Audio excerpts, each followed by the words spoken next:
Hi, I'm Bill Arnold. Thank you for listening to this podcast. There are many more podcasts available at myfaithradio.com. Your support makes this possible. Thank you. Well, I've heard if you want to make a point, you have to repeat it 3 times. Repeat it 3 times. Repeat it 3 times. Oh, don't you know, it's the Bill Arnold Show. It's Bill.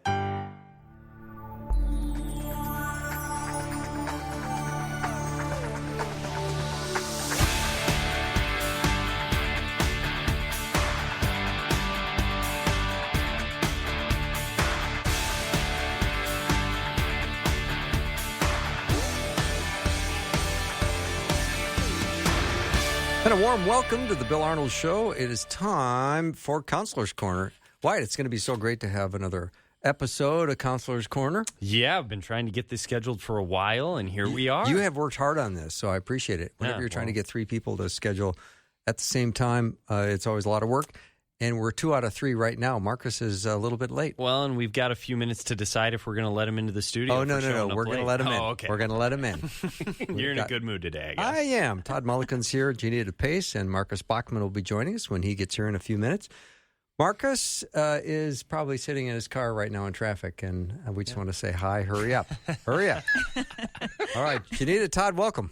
Hello, Bill. Thank you so much for having us. Yeah. So I was thinking of this topic, and I'm open to change, and I'm open to whatever the listeners want us to discuss, because this is the opportunity for you to bring questions or concerns to the counselors, and they will do their best to answer your question. But I was thinking about, why do we avoid emotional intimacy? Do we just need emotional clarity? Why do we seem to want to avoid this? Yeah. Hey, Marcus, welcome. Welcome, Marcus. Welcome, Marcus. No, you can talk. You don't have to whisper. We were actually going to have you start, so. Yeah. So what are your thoughts to the first question you didn't hear? Should we actually What's our topic again today? Maybe we should do it on anxiety, and I'll do the breathing We're for a talking minute. about- Let's just do it on traffic. We're talking about Medicare Part C. I don't know much about that. Well, I think some of us avoid emotional intimacy because we've never experienced much of it in our upbringing. We feel overwhelmed by it. And if we're more naturally avoidant and passive, we just as soon avoid getting into that hard thing versus kind of addressing it and leaning in. I think others of us, are wanting to manage it and just doing it the best we can, and kind of more from a place of obligation or duty. So ideally, we're just open-handed in Jesus with it, and are vulnerable in ways that we know how to be vulnerable by being as honest as, I'm not really sure what this means or how to do it well, but I love you, I'm for you, and I'm learning. So I think that's a little bit of my answer. How about y'all? I feel like emotional intimacy, it is a risk. I'm married to a very wise man, and one time he told me, love is expensive because emotional intimacy means that you're actually letting someone see a piece of you that is vulnerable. And so I think there is a high risk factor to that. And I think people have to weigh if they can handle if it doesn't go well. Yeah, very interesting point. So, Marcus, do you want to jump in right now? Because I can add something else. Okay, good. Well, I was going to say, too, what Jenita's saying is so wise, because when I'm sharing emotional intimacy, sometimes the other person may not be in a place to receive it well, and so that risk feels I'm vulnerable, and now there's no sense of reciprocity or kind of validation coming my way, so it feels hard. So when we maintain a posture of humility with it, I think that helps, and try not to give power to the fear of the risk, but more awareness that we're all learning, and it's something we get to do in our own unique way in Jesus towards this other in our story that we're sharing intimacy with, which means really a deep sense of care for each other is how I view emotional intimacy. And isn't growing up the training ground for emotional intimacy? And if you're not getting a lot in that training ground period, what can you bring into your adult life? Yeah, there's a lot of psychology that has to do bi-directional parenting, where it's like how a parent responds to a child, how a child responds to a parent. There's a lot of subconscious learning about emotions that happens in a home. Yeah, and that attachment style is so important. You know, we talk about a secure attaching style, which means there's that sense of care where we feel held and noticed and seen by that parent, by that caregiver. So then it helps us feel safe in delicate situations, gives us some strength to reach out and to dispense care and receive care well. But a lot of us, I think all of us at some level under stress have what's called more of an insecure attachment style. Some of it's an anxious attachment style where we're more preoccupied and kind of what we call a vacillator. We're in and out because we're scared and nervous. Some of us have an avoidant attachment style from a place of insecurity where we're more distant and detached and just not sure we want to enter in. But I think when we just name that together, like if we're thinking of a couple, Bill, or thinking of a familial setting or a couple that's dating, we just want to be open that we're for each other and we're exploring this together. And we want to be really careful not to think the other person's doing something to us all the time, but rather we're just learning together about how to show care to each other well. The good news is we're created for intimacy. Yeah. And, you know, our relationship with Jesus is our first and foremost example. And I think he encourages us in so many ways, not only to be wise and careful, but because we're made for intimacy, I think that should be our pursuit with the right people in the right way. And understanding our past, if there's been blocks, that's so important for us to understand ourselves. We have some self-responsibility in that. But if we are truly on a path of wholeness and we believe the gospel to be true, that he sets us free, intimacy is absolutely the pursuit that we need in our life.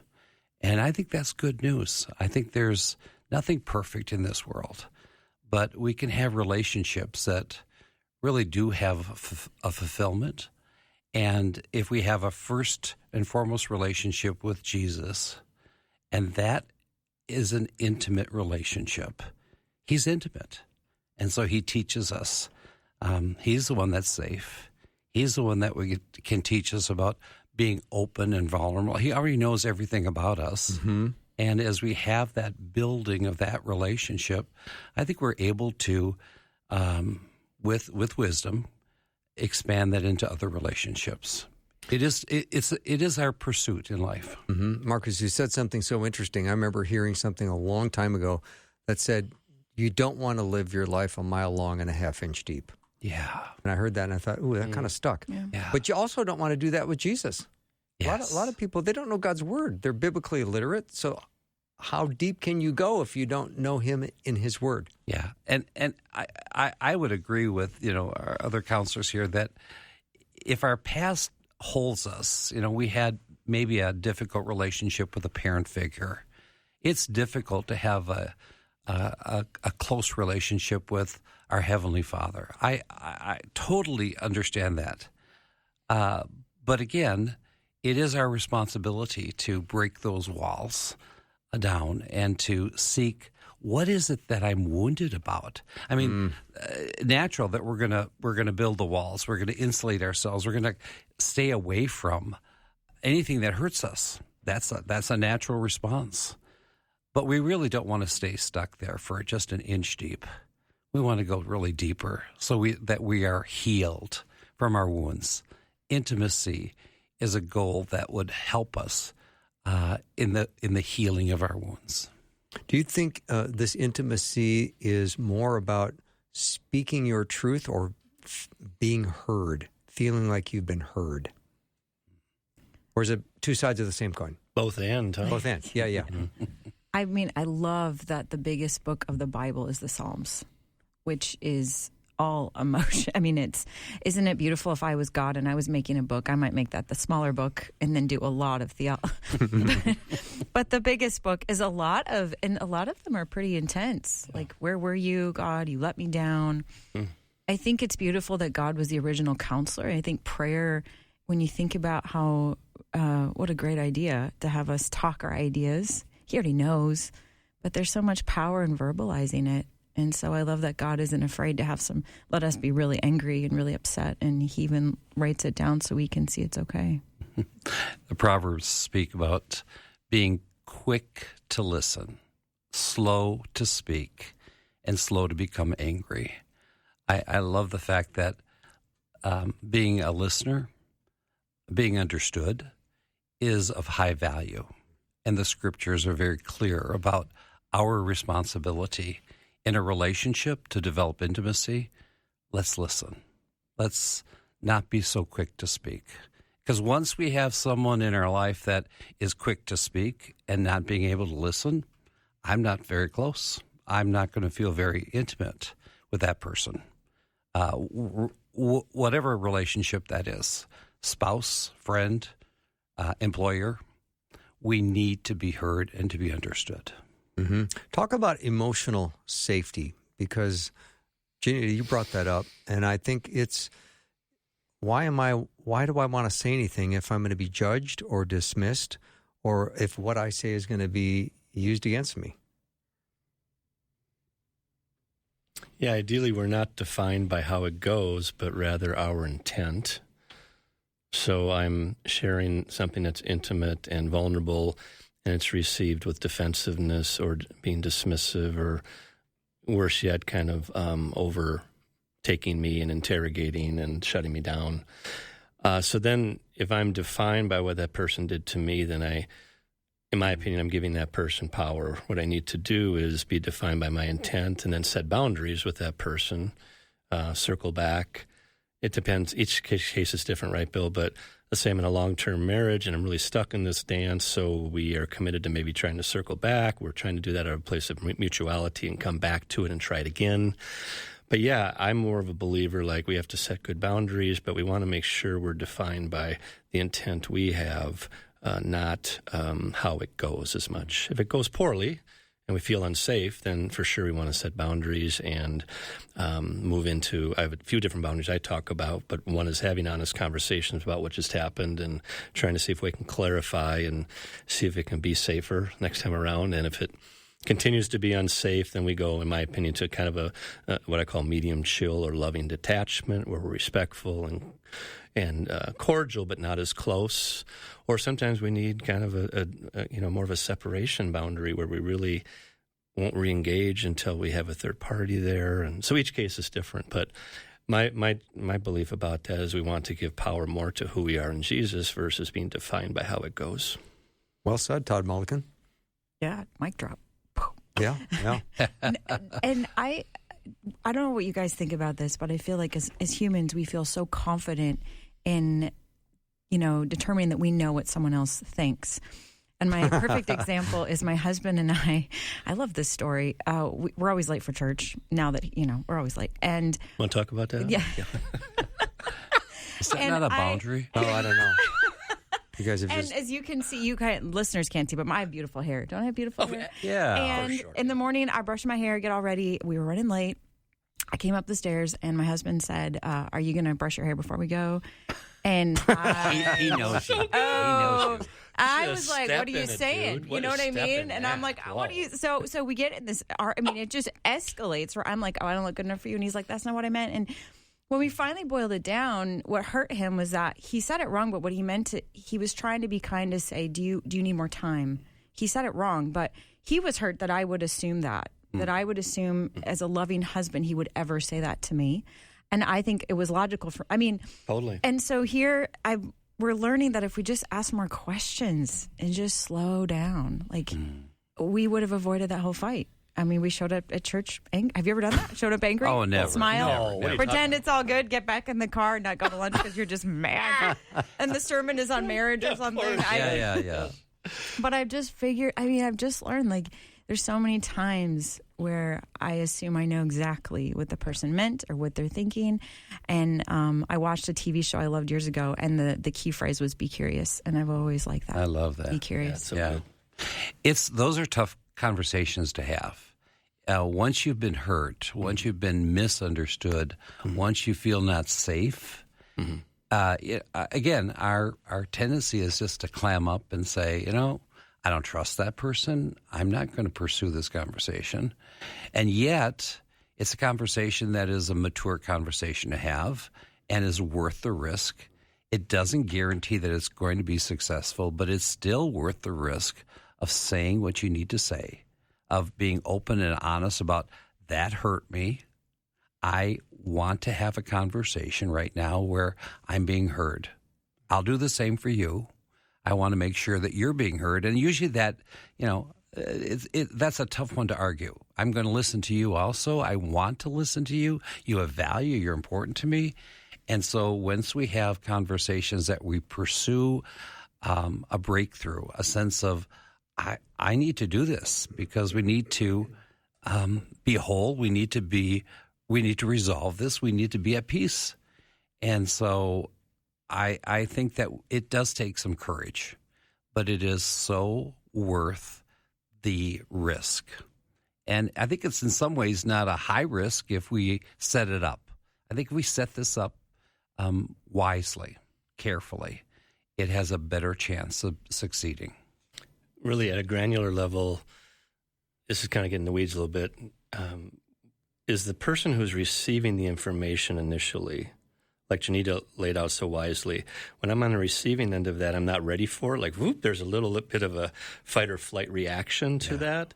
And so certainly back to what Marcus said earlier about, and James, be quick to listen, slow to speak, slow to wrath. Like we are, when we're in a listening position, we can create safety on our end of the street by just trying to validate first, which doesn't mean acquiesce, defer, minimize, submit. It's more like compassion from my place of mastery in Jesus. I'm going to try to understand your perspective first.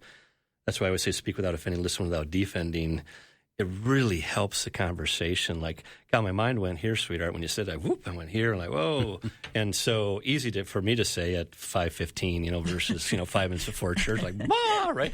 But I just think it's really helpful to, when we're receiving, when we're in that listening position, we get to try to understand first versus take it on. I always say, see it, don't wear it. So I just wanted to share that real quick. Like, I think that's our part in trying to create safety. All right, we'll take a break and be right back with more Counselor's Corner. I've got Todd Mulliken, Jenita Pace, Marcus Bachmann with me. Why it matters, as always. And if you have a question or would like a comment or you want clarification on anything you've heard to this point, let me know what it is. The text line is open, 877-933-2484.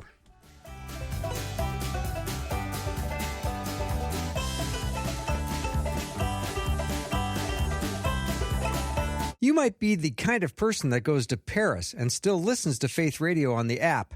And I'm thinking of a particular couple from northern Minnesota. Or you might be more like the person that just goes into the next room in your apartment and listens. Well, the good news is using the app is just as easy in both places. Downloading the free app is crazy easy. Just text the word app to 877-933-2484 and then click the link. And if you happen to be in Paris, there is a coffee shop, but you should see the prices of biscotti. They have gone through the roof. I recommend avoiding it.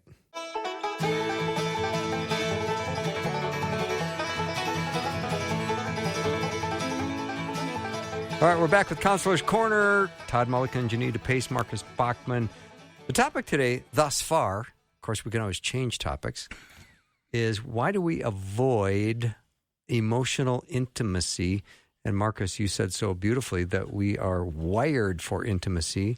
Christ wants us to be intimate with him. And then why does that maybe not carry over as well in our own relationships, our own personal ones, marital ones, business ones, friendship ones? Communication is really hard, or so it seems. I feel like, too, I didn't think about this when I was growing up in the church, that God is an extremely emotional God. There's crying, and I don't know, when I think about God coming to earth as a human, I would not anticipate so many tears and sadness and weeping and even fear before the cross. And so it's a comfort that we're not talking to a God that's a vacuum. And I really need that when I'm talking about intimacy with God and with others. Many people have watched The Chosen, and one of the sweet things about watching it on film, and I know that it is borrowing and changing a few things and giving some liberty, but it is so sweet to see the exchange with the disciples and Jesus and the emotions. These are real people with real problems, not always getting along, and yet having to, talk about communication, having to force the issue at times. And it is, I just love the response that Jesus gave to Lazarus. And, the understanding when the sisters came and they were emotionally, obviously, understandably distraught that their, brother had died. And what does Jesus? Jesus knows he's going to raise this man from the death, and yet he cried. It's the shortest. I know it's our favorite scripture verse. He wept, but Jesus, understanding these heartfelt emotions of the sympathy that they lost their brother. And he knew in just a few moments he's going to be, he could have jumped right to the point of what was going to happen, but he wept. He connected. That was an emotional connection that he didn't have to, but it was genuine. And I love the scene, among many other scenes that The Chosen portrays. I think when we go to church, and we don't experience here, but we experience redemption, we experience transformation, we've never felt closer to God, we receive care from that, and we grow in the Word and those beautiful things. Ideally, we're bringing that into our delicate messes, but when we've been hurt, it's very easy for me or anybody to develop a hurt mindset against that person. And so then what happens is we have almost this disjointed kind of dilemma where we know what it means to be loved by God, but how do we incorporate that into this place where we have been hurt? And that's why I think I'm a firm believer in kind of developing a forgiveness mindset that's a regular daily rhythm of setting good boundaries, but understanding the other person's story, so we're not giving power as much to that lack of safety, but more good boundaries, moving on, but living in the both and. Does that make sense, Bill? So as we're growing in intimacy with Jesus, we're wanting to bring it into the world and into our delicate relationships, but why that sometimes can be a little bit easier is we're not typically receiving hurt back, But when in our other relationships, we get hurt. And so then it's harder to feel safe. Yeah. So how do we then remember, like Marcus is saying so wisely, and Jenita, how do we bring that sense of we are loved, accepted, and approved into those delicate spaces where maybe there has been hurt? And how are we closing those loops as best as we can as a couple or as a family, circling back if we're in a position of leadership as a parent? How are we doing? Creating safety for our kids by owning our side of the street as good leaders in the home.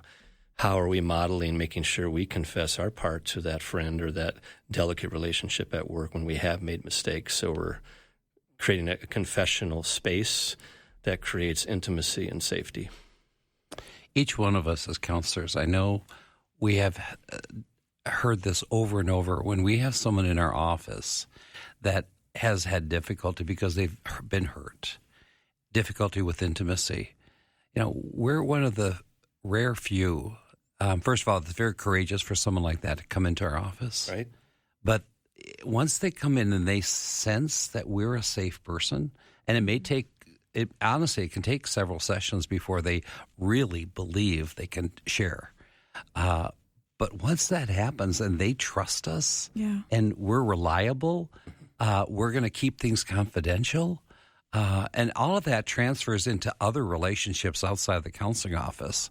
But it is a miraculous thing to see someone who has been so afraid and so walled up and so held back from trusting, for them to develop that trust. I know for each one of us as counselors, what a privilege. What a privilege to be able to walk alongside someone's faith journey and someone's healing journey in the process of having them receive freedom. Yeah, and I think I would love your guys' thoughts. I feel like the only way that I can help clients really embrace the idea of being emotionally intimate is they have that security regardless of what happens in response, they'll be okay. Yeah. And the only way to get that is to really experience, not just know God's love not just cognitively know it, Yeah. but emotionally have that anchor. Because unfortunately, Christianity is a terrible faith if you want to have things be fair and you want to be emotionally safe all the time, because it's a faith that tells us to reach out to broken people. And I remember I studied 1 Corinthians 13, which is a whole chapter about love. It was interesting that I found out that those are passive verbs, which means those aren't things you do. Those are things that you embody, you become. So it's not that you are patient, not you do patient things, but you literally physically are the patience and you are the kindness. And so I've been asking God, because I always grew up with a little checklist in my mind, be nice to people. And I think, unfortunately, I had an expectation that I'd get it back. Like I wasn't approaching people as if I'm going to give this, no matter what happens. I kind of had a cost benefit analysis going. Is that fair? Right? Totally, I'm investing, so you should too. That's how I really did think. That makes perfect sense, Jenita. I'm just glad I didn't have a checklist. I think I didn't care a lot. So, maybe more of a rebel. I don't know. But be nice and get nice things, But I remember one time I was really railing on God because something unfair was happening in my life. Someone was being really unkind, and I'd been kind, and I just remember His voice saying to me, "Jenita, if I really was fair, you wouldn't be saved. It's the gospel relies on unfairness, and so the only reason you're saved is because I am unfair." That's powerful. Yeah, I didn't like the answer, but I did like it at the same time. So good. What do you want me to talk now? Yeah, Bill. No. Yeah. Well, here's Jenita. You said something about that I found very interesting about being curious, and sometimes if we're looking for emotional intimacy, we can say I want some emotional clarity on something, right? And is that a meaningful step to take? It's beautiful. As long as it doesn't come back with kind of a hostile tone. It might, because it might be received from the time it gets to my mouth and the other person's brain. They might not have received it in the way I intended. So that's why we try to do a clarifying moment. And they get defensive and have a spin out or something. I need to try not to be defined by their spin out, but just to say, I see you. It seems like you went there with that, but here's what was my intent. And that sometimes that redo can help a little bit, create some safety there. So if I said, I feel disconnected, and the tone was, well, that's a problem that you've got. So, right. Well, all of a sudden, so much for the evening, right? Yeah. Right. And that receiver could have felt like they don't have any skin left because from their upbringing there was a lot of shame. So it just goes from an intentional kind of volley to a feeling of I got to defend, right? And that happens a lot, right?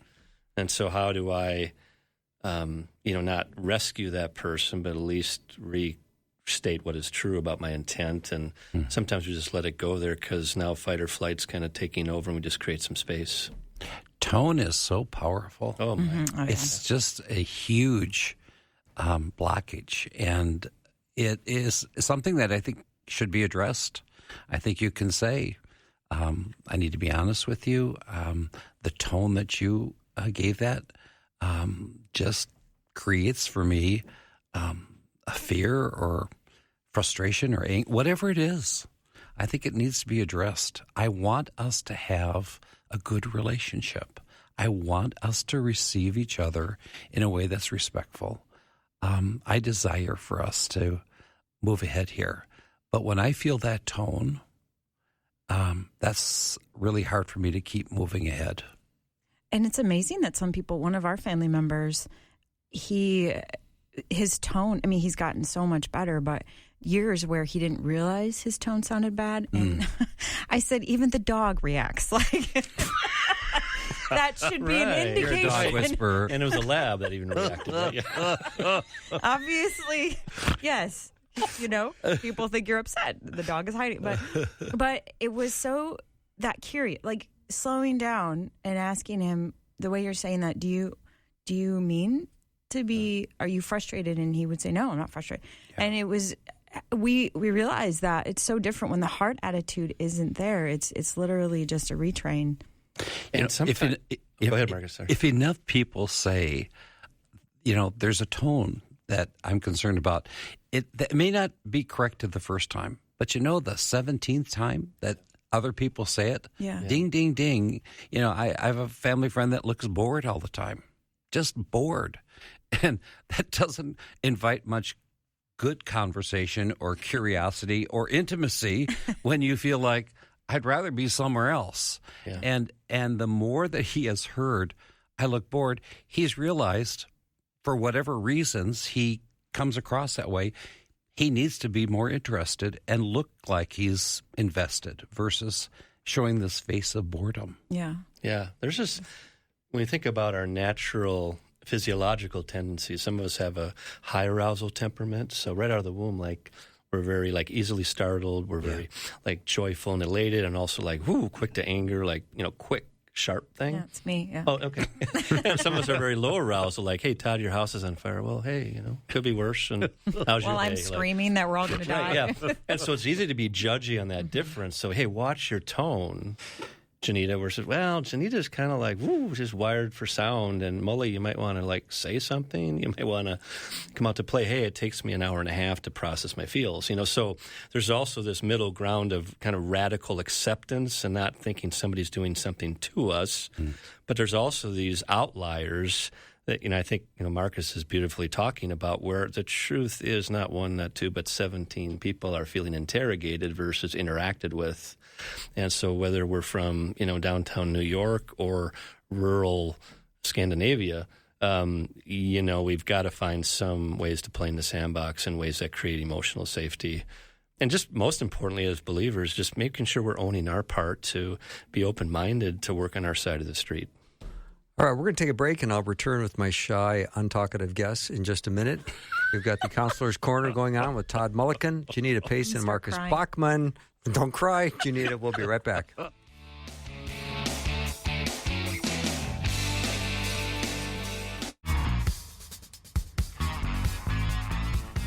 I'm back with the Counselor's Corner. Todd Mulliken, Jenita Pace, Marcus Bachmann. Todd, did you pay the bill on the website at your toddmulliken.com? Oh, we got some time.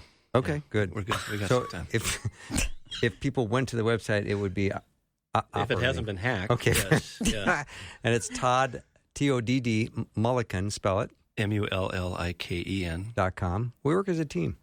Thank you. Yeah. Yeah. Jenita Pace can be found at threeriversmn.com. Yeah, and now I'm having issue. My inquiry form in there isn't working, so email me at janitapace@gmail.com if you want to. janitapace@gmail.com. Yeah, got to get my website worked out. Marcus Bachmann could be found at counselingcare.us. Very good, Bill. Yeah, thank you. That's all from memory. All right, here's a comment that came in. Your guest's point about having a checklist and thinking, well, if I'm nice, I get nice back. We do have to remember that oftentimes, at least myself growing up, we were taught treat others as you expect to be treated.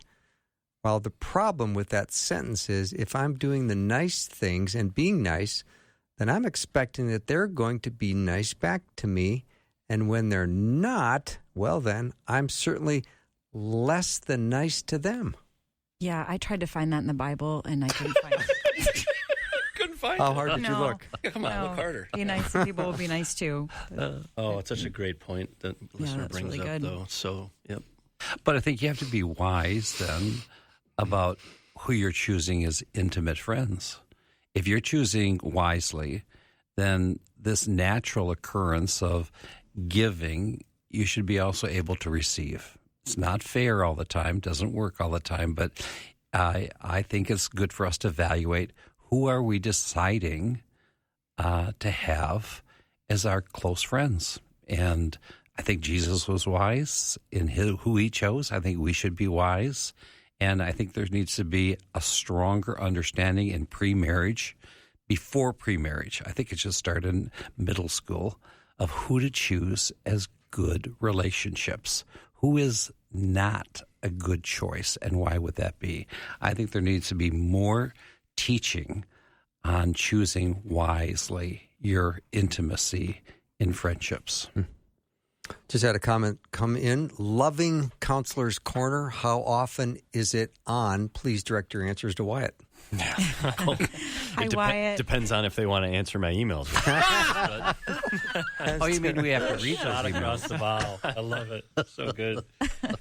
Herding cats. Go ahead. I find myself a lot of times in counseling saying sometimes there's just a capacity differential, right? I mean, some people have a lack of capacity due to their story, which doesn't mean we have to endure that and stay in that, right? Yeah. But it sure doesn't hurt to understand that and to see that and to have boundaries around that. So if I'm in a healthy spot, not acting haughty or arrogant, but know that God's on the throne and I feel fortunate to be able to try to communicate in a way that's healthy and doing 1 Corinthians 13, then I get to be really encouraged by that, but I also get to know I'm going into a world where there's a lot of capacity differential.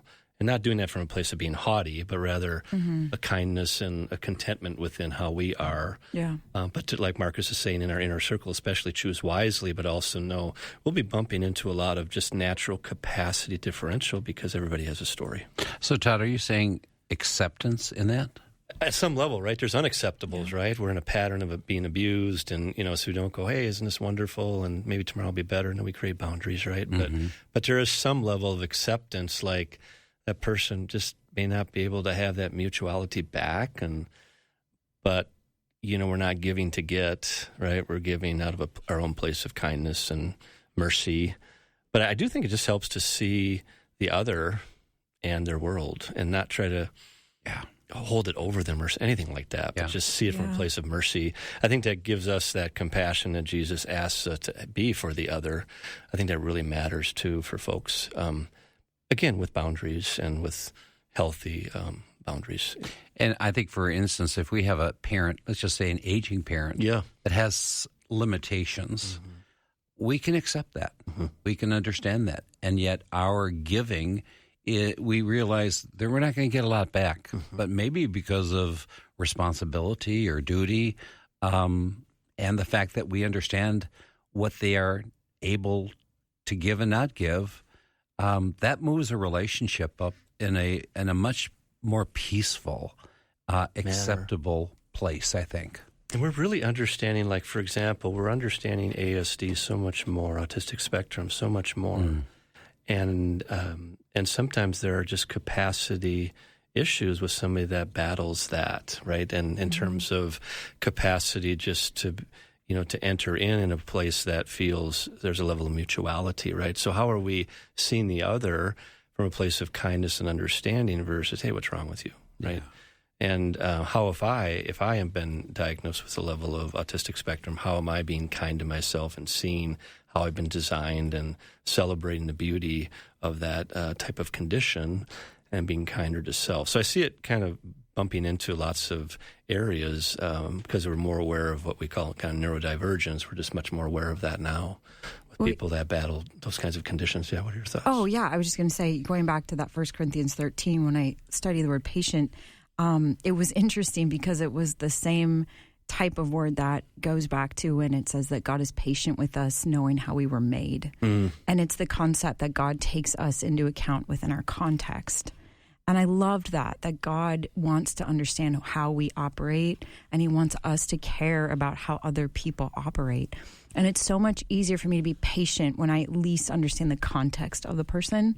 Not that it makes it okay, but it gives me a map of, I have a mentor who said, metaphorically speaking, if you saw someone jump out of a 10-story window, your first reaction might be, oh, they're crazy. But what you should be asking is, what was so scary on the 10th floor that the only option they felt was to jump? And that really stuck with me. Well, that curiosity is such a superpower in Jesus, isn't it? Yeah. Being curious first versus judgmental or pharisaical first. Yeah. It's really helped me be more patient. I think it's understanding and it's compassionate approach toward understanding other people. We are quick to judge in our flesh.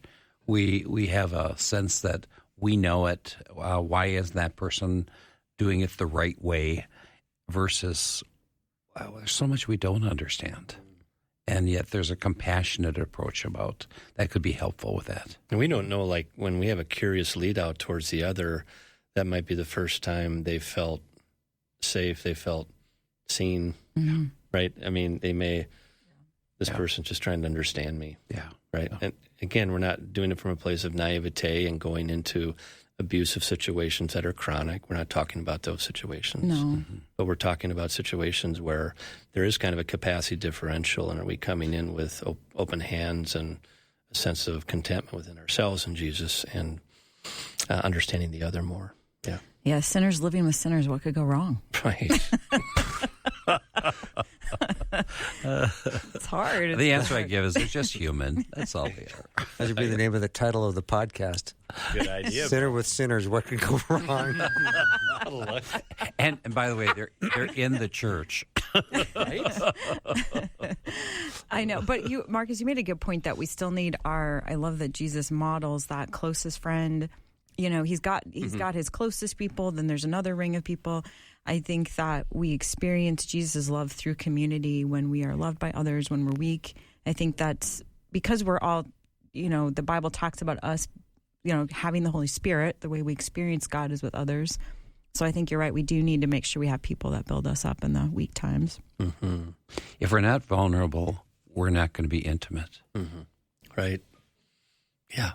And it's not a one-way street, and it doesn't happen in one conversation, does it? Gosh. No. So true, Bill. No. A lot of the three things I talk about is a vulnerable lead out, a validating response, and then creating a volley together, those 3 V's. So Ooh, I like that. I'm going to lead out from my own place of vulnerability, not every single time, but you know what I mean? When I've got something that's settling in there, how am I just kind of letting Laura into that, or one of my daughters or my sons-in-law, or just people close to me, how am I letting them in what I'm going through versus taking it out on them? So that gives me the best way to lead out well. And most importantly, how am I, if I'm on the receiving end, I'm choosing to trust intent here, because these are folks that I do trust, even though I might be frustrated by something.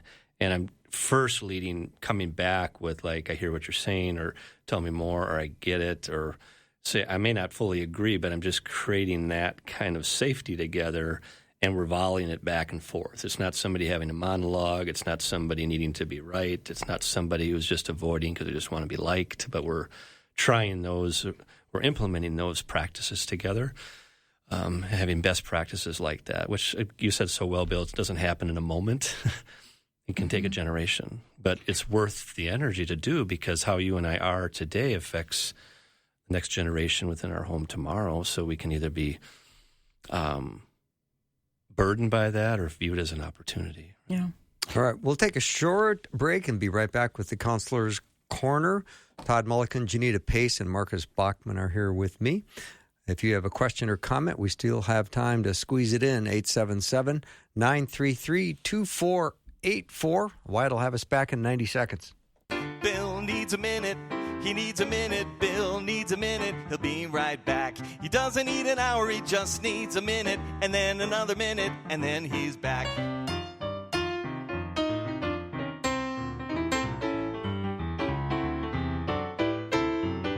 Hi, podcast listener. I'm Bill Arnold, and my theme song says, "What's for dinner?" And like when I'm grilling, I'm paying really close attention. And I know that ideal second to get the food off the grill. Like all good and ideal timings in life, right now would be an ideal time to be a cheerful giver to Faith Radio. Give now to support this podcast so that more people in more places might come to saving faith in Jesus and grow in their relationship and become a fully devoted follower. Click the link in the show notes or give now at myfaithradio.com. Bill took a minute, and now he's back.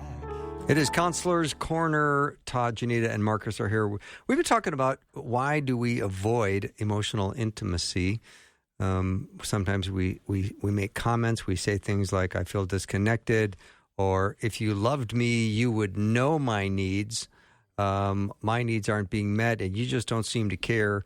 These can be things that, Todd, you've brought this up regularly. Speak without being offensive and listen without being defensive. Boy, if you can do that, you're going to be way ahead of the game.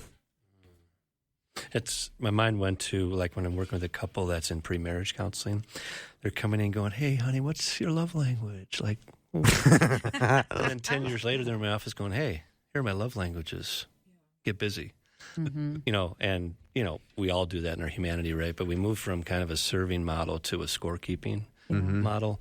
And that's where my mind went when you were talking about that, Bill. Like, it's easy to kind of keep score of what isn't happening for us. And we want to assert our rights and assert our needs, right? But we also want to make sure we're looking at our side of the street, and not from a place of shame or inadequacy, but from a place of contentment. And am I working on my side of the street first to lead out with? Otherwise, scorekeeping is an uphill climb, isn't it? Like, It's disastrous, never works. And the fact that life is not fair is so much of a goal setting. You know, you didn't treat me right. That's not fair.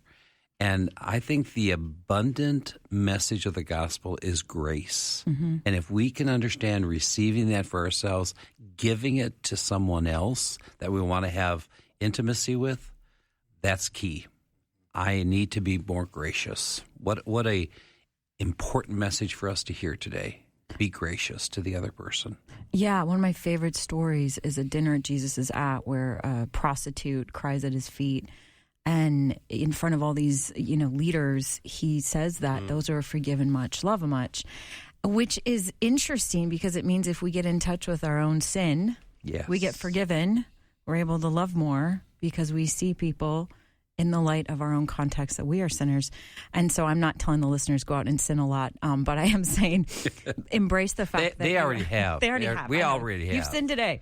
But it's so beautiful that God takes what's ugly, our sin, and he redeems it and uses that as empowerment. And so I just think there's a power in getting in touch with our own flaws and our own sin and then using that to understand people. Is there an action step you might have for tonight for people? They go home, they're driving home. They need to have one of these emotional, intimate connections because there's things going on, and yet they're afraid to do it. I think proactively be curious towards the other and just practice that from a really like a proactive standpoint. We're showing curiosity. I think when we're leading out with something difficult, lead out with, here's just my experience with it. What do you think? Because most of the circle back models we're doing now, Bill, in counseling have both people sharing what they could do different next time and both people trying to understand the other person's perspective versus needing to be right and just keeping score. So a takeaway would be lead out with curiosity because we're for the other. The defensive one would be is how do we circle back if we had a spin out that just didn't end well and we're committed to, hey, I'd like to try that again within 24 hours. You're okay with that? Yeah, I would say pray. Like I would vent out to God and journal everything you're thinking about emotionally and then relook at it because I think at the end of the day, it's coming back to what's your connection to God. And I've done that and then I've been surprised what comes out and then I kind of know where my heart needs to start. For the married couple, I think emotional check-ins are essential. I think that I know that for my wife and I, if especially at a social gathering where it's not an easy social gathering, in the middle of it, I check in with her. How are you? How are you doing? How are you doing with us? And there's such a, first of all, what a kind and loving approach to have someone that's interested on how are you doing emotionally. And you can do that every night. How are we doing emotionally? That's an intimate approach. It's a homework assignment. Well done. I like that a lot. So thank you for coming here and being here today. There's a lot of people that are interested in more of this, so thank you for being available. And one last thought. Earlier in the day, we talked about ChatGPT has got a new chatbot. It's offering Shepherd, an AI service that says it's Christ-like shepherd offering an empathetic ear and compassionate guidance. We decided we didn't like that. Oh, gosh. What our professional in-person counselors say about that. We've got about a minute. Well, we need the Holy Spirit. Amen. And AI will never be the Holy Spirit. It has not the capacity to be the Holy Spirit. It has some great ideas. And it's not an image bearer, right? It's not a God image bearer. Exactly. Yes. Sorry, Marcus. It's kind of the both end. I think there's some good things with it, so I wouldn't throw it all out, but I would move towards the Holy Spirit first. Be careful what you take in. Right? I think we probably all do telehealth, which is, the idea of whether it's on the phone or seeing someone in Zoom, the confidential approach. Yeah. I miss not seeing that person in the office. Yeah, I love to see their eyes, their expressions. There's nothing like that. AI can't. We're not competing against AI. I know you're not. No. Yeah. No, for sure. Well, thank you very much for being here. Thank you for what you do and all the hours you spend loving on people, hearing their concerns, and helping them become transformative through the power of Jesus. We will take a short break and be back with more in just a minute.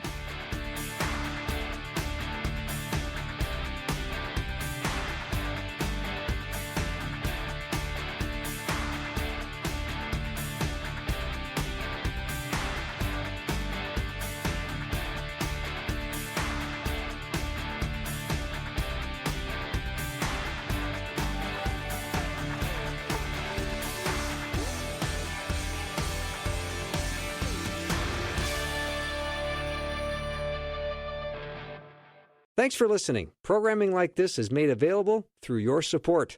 Information available at myfaithradio.com.